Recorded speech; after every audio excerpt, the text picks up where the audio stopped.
Assalamualaikum, kami dari Kumpulan 9 akan menerangkan tentang cabaran kelestarian etika dan peradaban di Malaysia. Assalamualaikum warahmatullahi wabarakatuh. Nama saya Ahmad Danish bin Abdul Hamid. Hari ini saya ingin menerangkan pengenalan bagi cabaran kelestarian etika dan peradaban di Malaysia. Pengenalan cabaran kelestarian etika dan peradaban di Malaysia melibatkan beberapa aspek penting. Pertama, terdapat cabaran dalam mengekalkan nilai-nilai tradisional dan budaya warisan yang semakin terancam oleh globalisasi dan perkembangan teknologi.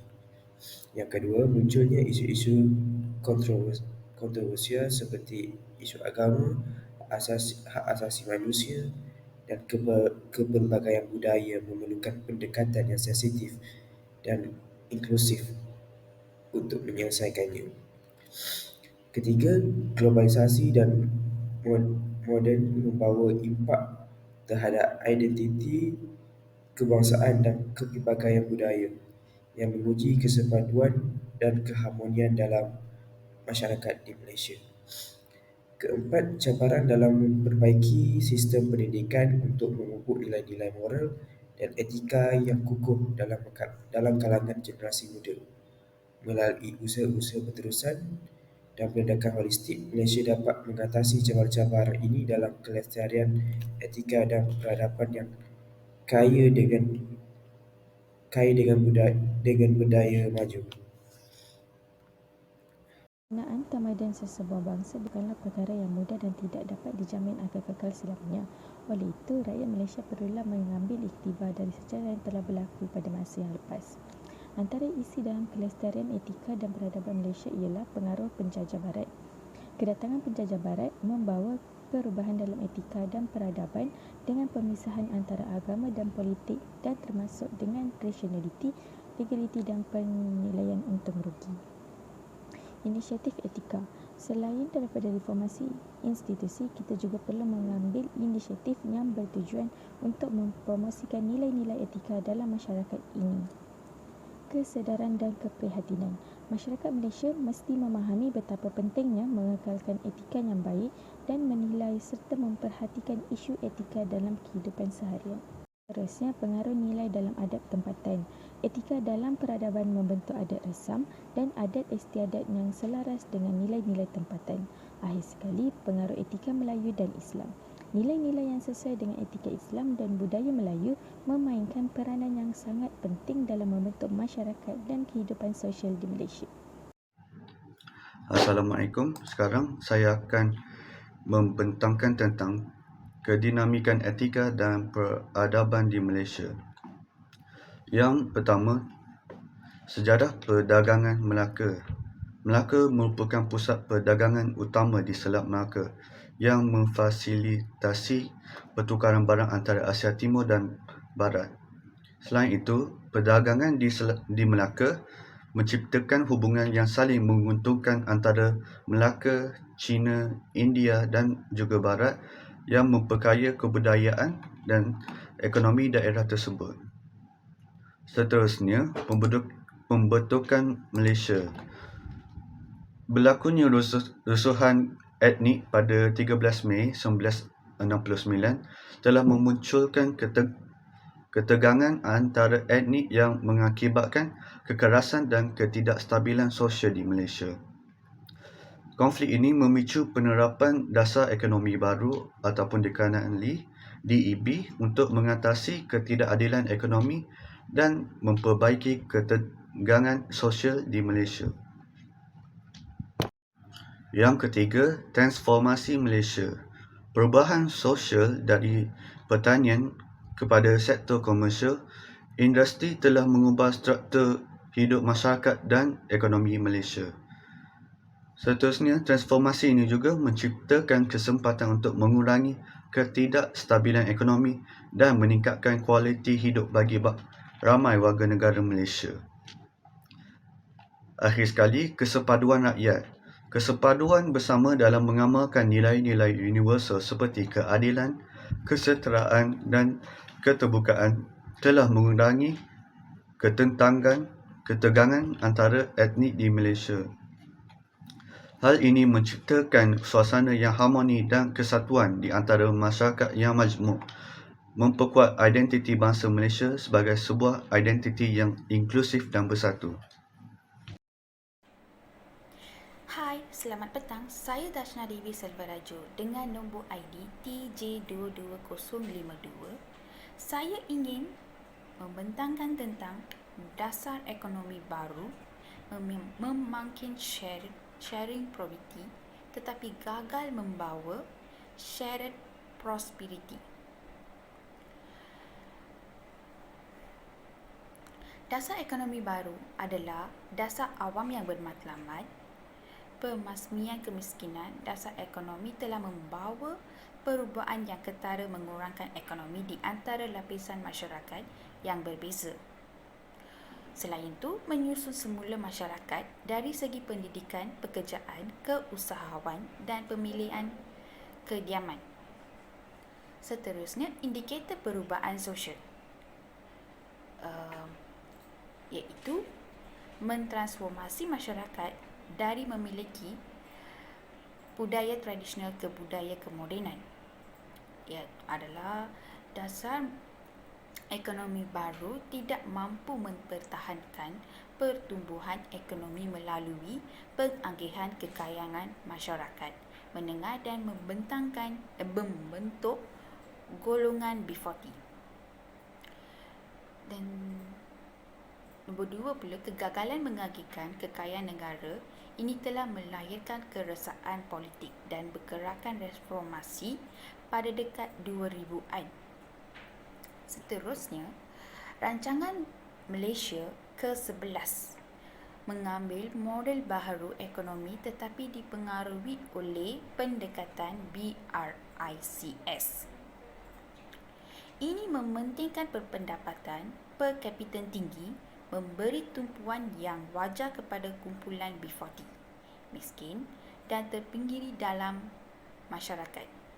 Dalam PRU 14, rakyat memilih kerajaan baru agar shared prosperity menjadi matlamat pembangunan negara yang mendahulukan kebajikan rakyat.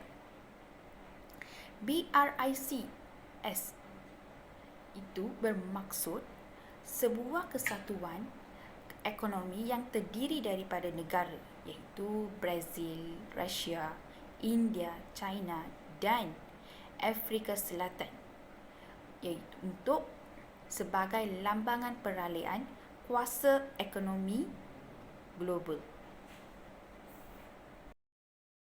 Dasar ekonomi baru pula ada matlamat dan kesan pelaksanaan.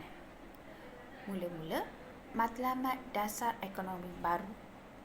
First, membasmi kemiskinan tanpa mengira kaum.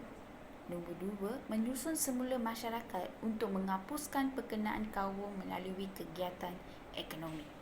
Iaitu bermaksud, dasar ekonomi baru merupakan suatu dasar yang diperkenalkan dengan tujuan untuk menyelesaikan masalah perbezaan ekonomi antara sektor dan etnik agar kestabilan ekonomi dan politik dapat dicapai.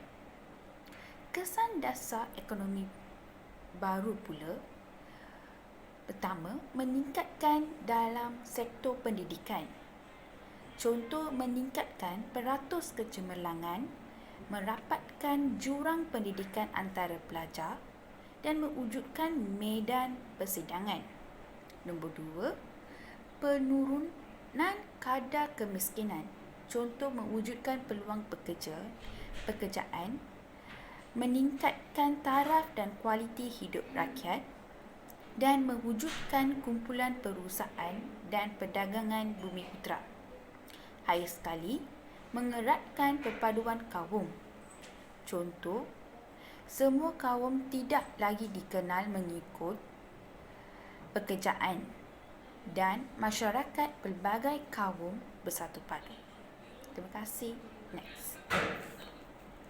Hakikat sosial ke atas kelestarian etika dan peradaban adalah situasi di mana proses sosial yang menjejaskan nilai-nilai yang penting untuk kelestarian etika dan peradaban berlaku. Antara aspek-aspek yang ditinjau adalah defisit sosial, takbir urus dan pembangunan, dan black ekonomi dan rasuah. Yang pertama ialah defisit sosial. Ia merupakan kekurangan atau kelemahan dalam sistem sosial yang menyebabkan kesan negatif terhadap individu, kumpulan atau masyarakat secara keseluruhan. Ia merangkumi pelbagai aspek termasuk ekonomi, pendidikan dan kesihatan.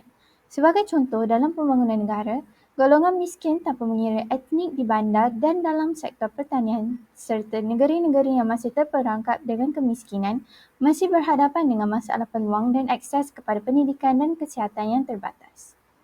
Bukan itu sahaja, defisit sosial dalam pembinaan bangsa menyebabkan isu sejarah berkaitan kekeluargaan, raja dan perlembagaan persekutuan semakin dibahaskan tanpa memahami perlembagaan persekutuan itu sendiri. Seterusnya, tadbir urus dan pembangunan. Implikasi tadbir urus dan pembangunan negara sangat penting terhadap keseluruhan struktur sosial masyarakat. Hal ini kerana tadbir urus dan pembangunan yang terjejas oleh hakisan sosial dapat merosakkan kepercayaan rakyat terhadap institusi penting, menyebabkan ketidakstabilan politik dan menghalang pembangunan negara yang maju. Tadbir urus dan pembangunan merangkumi keadilan, kegagalan mengurus B40, media sosial menghasut etnik, agama dan perlembagaan persekutuan. Akhir sekali, black ekonomi dan rasuah. Black ekonomi bermaksud aktiviti ekonomi yang tidak dilaporkan atau tidak sah. Contohnya perdagangan manusia, pekerja asing tanpa dokumen, pelacuran, pembalakan dan rasuah. Amalan ini dapat merosakkan integriti ekonomi dan mengurangkan kepercayaan masyarakat terhadap sistem perniagaan yang sah. Bukan itu sahaja, rasuah pula akan menyebabkan ketidakadilan dalam sumber peluang. Hai dan Assalamualaikum, nama saya Muhammad Azim dan bin Muhammad Noh. Nombor metrik TQ23072. Untuk menyambung daripada kawan saya akan menerangkan tentang kelangsungan kelestarian etika. Kelangsungan kelestarian etika ini ialah pembinaan negara bangsa yang tersimpul dalam membina bangsa Malaysia dengan perlembagaan persekutuan yang telah ditakluk sebagai asasnya. Pembangunan negara dan ketamadunan Malaysia bergantung kepada kelestarian etika dan peradaban. Etika merupakan nilai-nilai moral yang mengatur perilaku individu dalam masyarakat, sedangkan peradaban mencakup perkembangan budaya, ilmu pengetahuan dan sistem sosial yang membentuk sesuatu identiti bangsa. Seterusnya, dalam kelangsungan kelestarian etika ini terdapat beberapa perkara yang dipertengahkan, iaitu Wawasan Kemakmuran Bersama 2030. Kedua, Kesepaduan Nasional dan Perpaduan Negara. Ketiga, Perkongsian Pengalaman Etika dan Peradaban Malaysia demi keharmonian, kestabilan dan kemajuan ketamadunan sejagat. Seperti kita lihat, wawasan kemakmuran ni maksudnya menjelang 2030 tu betapa makmurnya negara kita ini. Kesepaduan nasional dan perpaduan negara menunjukkan betapa bersatunya ataupun bila masa budaya yang terdapat di Malaysia. Sebenarnya ialah perkongsian pengalaman etika ialah ambil maklum itu ataupun ambil tahu masyarakat tentang etika dan peradaban demi keharmonian Malaysia. Kesimpulannya adalah, peradaban dan etika mesti dikekalkan untuk kemakmuran global. Kelestarian Malaysia sangat bergantung pada tradisi dan asas yang telah wujud selama berabad-abad. Untuk mencapai matlamat melestarikan peradaban dan etika di Malaysia, formula yang tepat, kepimpinan yang jujur dan masyarakat yang bijak diperlukan. Malaysia boleh mencapai matlamat tersebut dengan memahami sejarah peradaban yang kaya dan mengambil tindakan yang sesuai. Kelestarian etika dan peradaban memerlukan masyarakat Malaysia menyedari, bersatu padu dan berusaha untuk memastikan nilai, adab dan etika baik dijaga dengan baik di peringkat tempatan dan antarabangsa.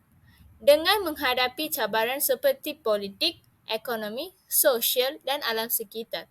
Malaysia perlu mengambil langkah strategik yang memastikan kelestarian etika dan peradaban sebagai warisan yang berharga bagi generasi akan datang. Menguruskan kelestarian etika dan peradaban bukan satu tugas yang mudah memandangkan Malaysia adalah sebuah negara majmuk. Dalam hal ini, perlembagaan dan rukun negara perlu dijadikan asas bagi membina kepercayaan rakyat terhadap tadbir urus pembangunan negara. Pengalaman Malaysia mentadbir urus negara telah menjadi contoh kepada beberapa negara luar dan ini merupakan satu kebanggaan kepada rakyat Malaysia.